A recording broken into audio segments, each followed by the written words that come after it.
know that anxiety in the heart of man causes depression, but a good word makes it glad?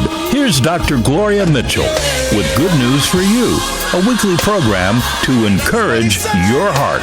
Hello, my friends. I'm Gloria Mitchell with good news for you. Today, I have a guest whose name is Sarah Smith, and Sarah is going to talk with us about, actually share her story about homelessness as well as domestic violence. So, greetings, Sarah, and thank you for joining us today. Well, thank you for having me. It's a pleasure to be here. I'm really excited. I was excited hearing your story as you were sharing about how you waited for it to rain when you lived outdoors and some of the things you were sharing. It was so exciting. Would you tell us a little about yourself, please? Yeah, sure. Before you became homeless. Oh, yes. Okay, before I became homeless. So, I lived in the San Fernando Valley for most of my life. I spent some time in the Mojave Desert. Once I was married, I moved out there. But I have 3 kids. Okay. And I'm 36. I have over 6 months of sobriety. Oh, we've jumped all the way to the end of the story. So let's go back further. Would you tell us about your experience? You told us you were married and you had 3 children. But would you tell us your experience with domestic violence, please? Yes. Well, I was in a relationship, a toxic relationship for about 16 years. And it didn't turn violent up until the second year.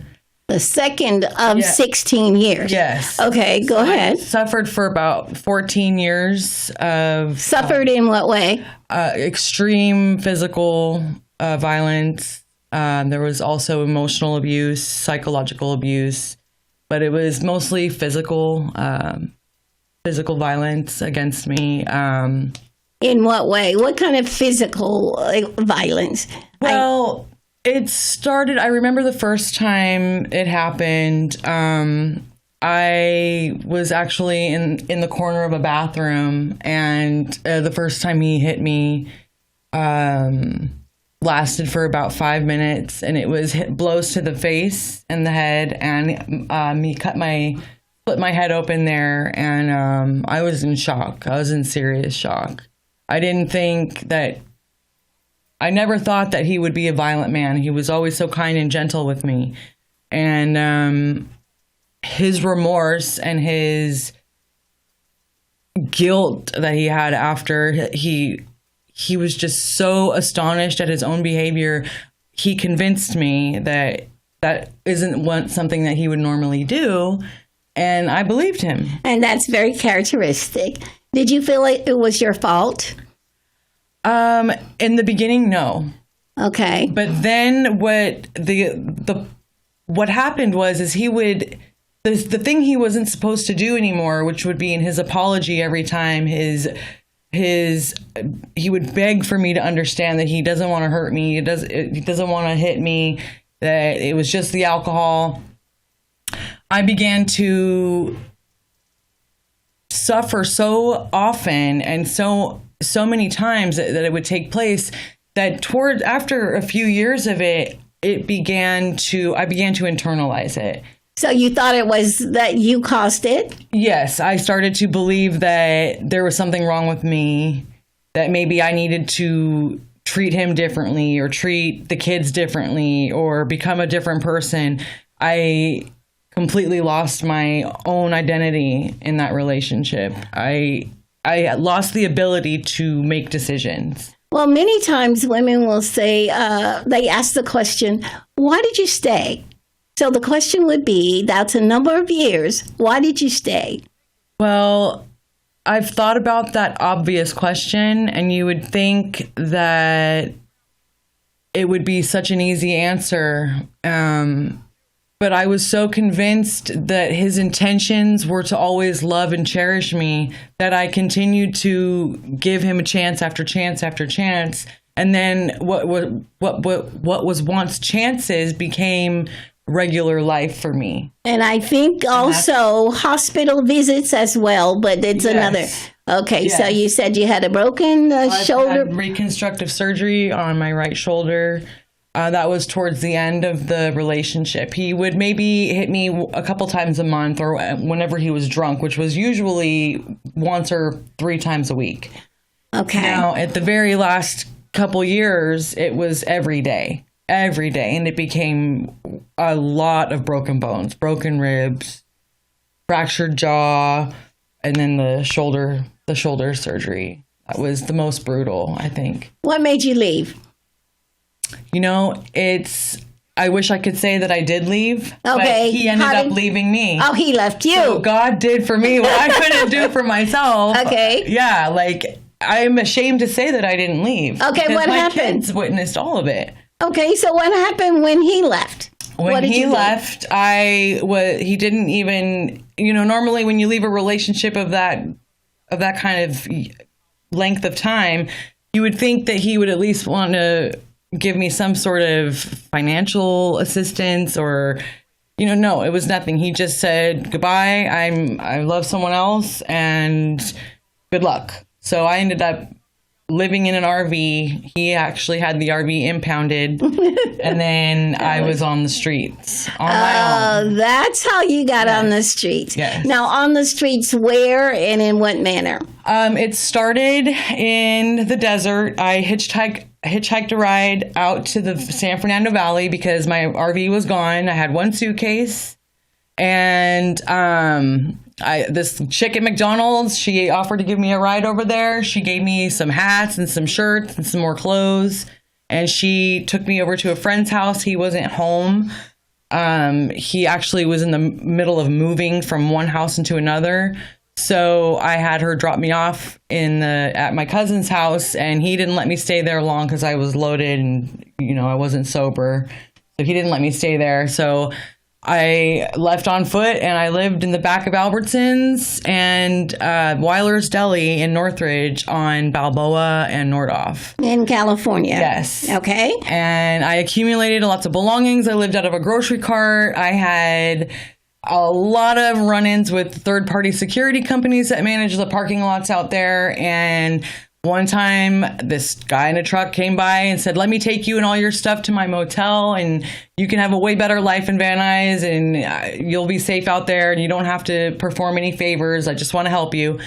So he loaded all my stuff up in his truck, and we drove out to Van Nuys, and he ended up ditching me out there after like 3 days of drug use. I would not give him any kind of favors, so he thought I was boring, most likely.